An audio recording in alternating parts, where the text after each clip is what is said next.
face reading. Face reading. For some of you, and the money is going to go for charity. It's gonna cost you 20 dirhams to face read you. Face reading basically tells you the darkest, deepest secrets, fear that you have.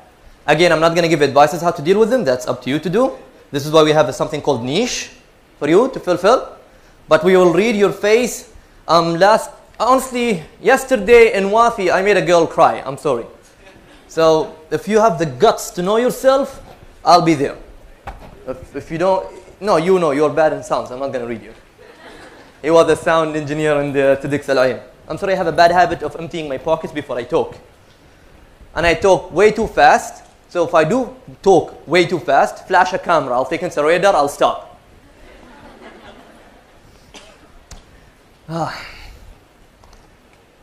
Abdallah Al-Ghassab is my name. In English, it does not sound funny. Because Abdallah Al-Ghassab in English is servant of God, the butcher. I do not translate my name as an Arab in foreign countries, not to get in trouble. When they once asked me in Italy what your name means, I said it means walnuts. Why did they call you walnuts? I was like, I don't know, my dad loves nuts, I don't know. And I said, what does your name is? Scopa casa. I was like, what does scopa casa mean? It's scopa casa, it's to deliver. I said, so okay, he can deliver my nuts, it's okay, I'm fine.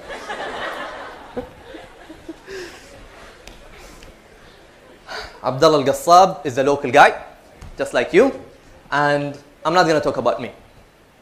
I'm not going to talk about what I do, nor what I like to do, nor what is my niche, nor what is my passion. I'm going to talk about a guy who made all your passion or niche be possible. I'm going to talk about a guy who God made him a reason that you guys are all here. I'm talking about a guy who God made him a reason you have higher cause of technology in Fujairah. I'm going to talk about a guy who God made him a reason for all those speakers to come today to talk about their passion to inspire you. I'm going to talk about the guy who lived all his life for you. Yes, there is a guy. Sadly, we listen to the media, and the media who knows absolutely, apparently nothing about the guy. This guy was born rich with a golden spoon in his mouth, mostly actually a diamond spoon in his mouth, from a very famous family. This guy, his dad got assassinated for the love of power and money.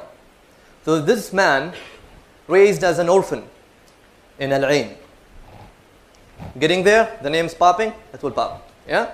Now this man got raised in Al-Ain, watching all the tribal leaders fighting over camels. Camels, not only anything else, camels, fighting over wealth, killing each other.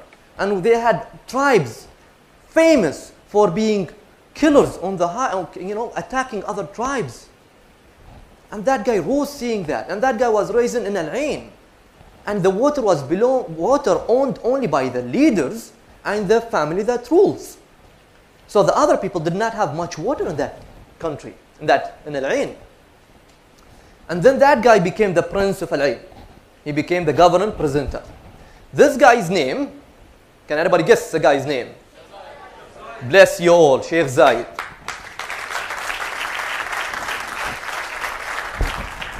Well, that guy does not need your clap, by the way. That guy needs your prayers. Still, I'm a funny guy outside, but this talk is very serious for me. Now, this guy becomes the president of Al-Ain, yeah? Or the Sheikh of Al-Ain. And then he sees Al-Ain needs something. Those people need agriculture, need wealth, they need strength in their country.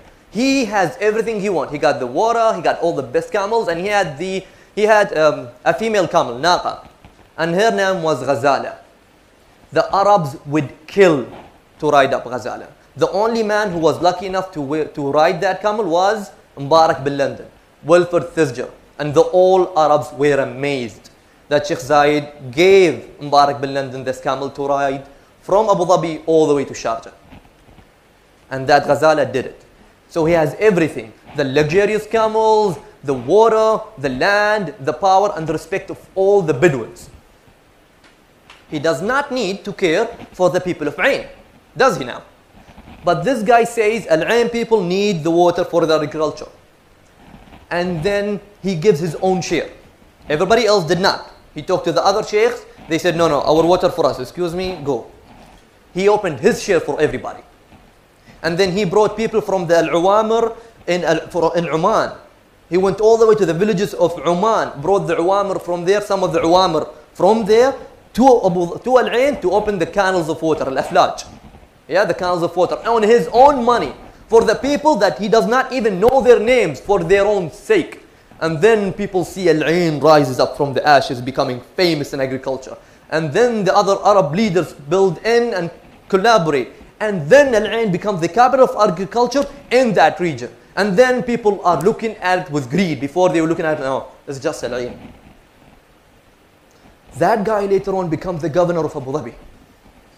Now this guy, this man, has 90% of the fuel, 80% of the land. Even Sheikh Sultan Al-Qasimi said in a documentary once, Sheikh Zayed had 6 of 7 of UAE. يمتلك 6 على 7 من الإمارات. يمتلك 6 على 7 من الإمارات. يمتلك 6 على 7 من الإمارات. Sheikh Sultan kept on repeating that for the audience. 6 out of 7 of UAE is Abu Dhabi. 80% of the land, 90% of the fuel. He does not need Fujairah, he does not need Sharjah, he does not need Ras Al Khaimah. Does he? Nor Qatar, nor Bahrain. But Sheikh Zayed sits one day and says, Arabs should be united. It was in the early 60s where Arabs were losing wars. Egypt was filled with afyun and drugs. Arabs had that war in 1967, they're losing it. And people are just promises. Palestine is lost, the land is gone, all the Arabs' pride is going down the drain. And only what we had is promises, promises, promises. And Sheikh Zayed says, no, it's time to act. He travels to Qatar, he travels to Bahrain, he travels all around the rest of the 7 Emirates to unite us. Why? We'll know. Now, later on, he puts budget, because you want to make a conference, aren't you? You need a budget. You made this event, you need a budget, don't you? You need sponsors. Nobody wants to sponsor. Nobody's putting in the budget. He puts from his own money. 0.4 million pounds. 400,000 pounds. In the old days, in the 60s, how much is that? That's a fortune. And that's from his own pocket. So they will come and they will meet. And yet we don't know, are they agreeing or not? And that goes from the early 60s all the way to the 70s. 10 years, and he's just begging you to unite. 10 years, it's just unite, let's be strong. 10 years of his life. All what he wants is your benefit. And people don't get that yet. And he does say still. It goes from 0.4 million pounds all the way to 2,400,000 pounds. God. 2.4 million pounds in the old days. From his own pocket. So he had to make more money in his business to put it into people. The more God gave him, he gave to people. He never stopped. To the point that his consultants, who were mostly Arabs by the way at that time, from the tribal leaders who believed in what he said, they reached to the point that said, Sheikh Zayed, please, there is no hope, stop. They reached to the point when they said, stop. Everybody here is not honest about their unity, stop. Don't kill yourself for them if they don't want it. And he said, no, I will. Everything I say is documented. There is a book that sells that, by the way. Everything I say is documented. He said, no, we will do this. I will unite the Arabs under one flag for their own good. And I will take no single dime as a profit for that. He gave up many things to unite. Yet, Bahrain and Qatar decide not to. Bahrain and Qatar, so we still with 7 Emirates. An example of how hard it is. How long do you think it takes a drive from Abu Dhabi to Fujairah? If I'm going to meet you guys. 2.5 from Dubai or from Abu Dhabi? It took me 4 hours, I don't know why. So, well, 2 hours. If it was a local guy, it will be 40 minutes, 12,000 dirhams and 24 points. You know how long it took Sheikh Zayed? Bear in your mind, it will be a convoy of 4 or 5 cars. Bear in your mind, it was 60 years ago, in the heat. Bear in your mind, there is no AC in the car. There is no MP3 player in the car. There is no suspension in the car. It was a metal box on 4 wheels. That's it. That was the Land Rover in the old days. And if one car breaks down, the rest of the 5 will wait until that car is out. If that car gets stuck in the sand, the other cars will wait and work out to get it out. You know how long it took Sheikh Zayed to reach here? 12 hours straight. 12 hours. 12 hours talking to them before it in 2-3 days is go to Fujairah. And they know 4 cars, how many times we will stop Zaid? No, we will go to Fujairah. We want them to unite. Why? They need to. Why? I'll tell you later. Why? I'll tell you later. Let's go.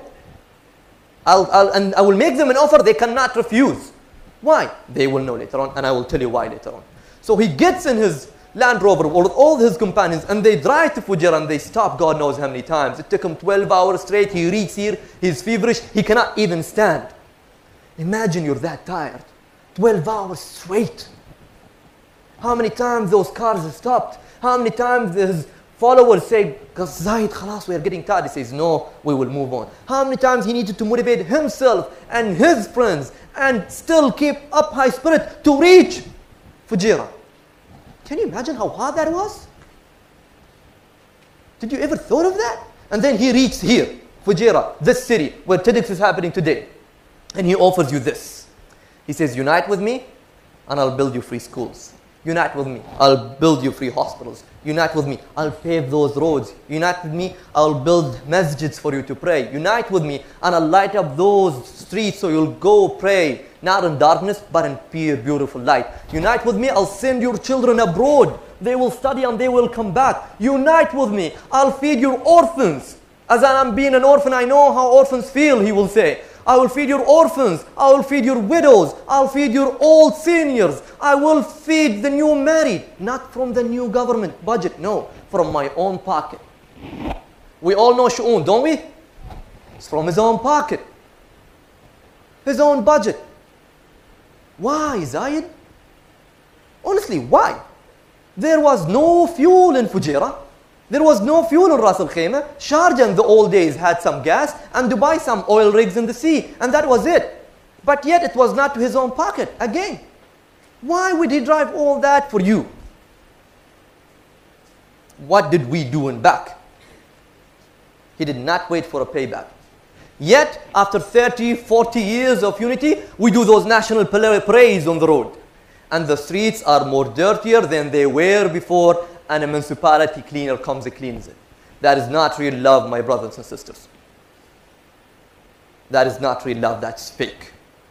Don't just go to that parade and make it dirty. Get up in the morning, go clean. I did not make it dirty. Well, Shahzad did not build the country for himself, he built it for you. Go and clean. Show him real love. Why? But why? Again, why? He had one answer. His niche was you,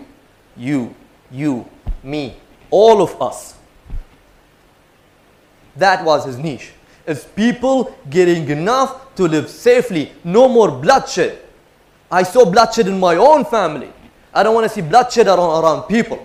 And if unity was not here, a lot of us will not be existed because our fathers and ancestors died in a battle over a camel or this big land. Find your niche today. Get passionate about it. You better be if you have a niche. And then do that. And then pay back for the country through that. Because this is what Zaid did. His niche was you. And I think this is an idea worth spreading. Thank you so much.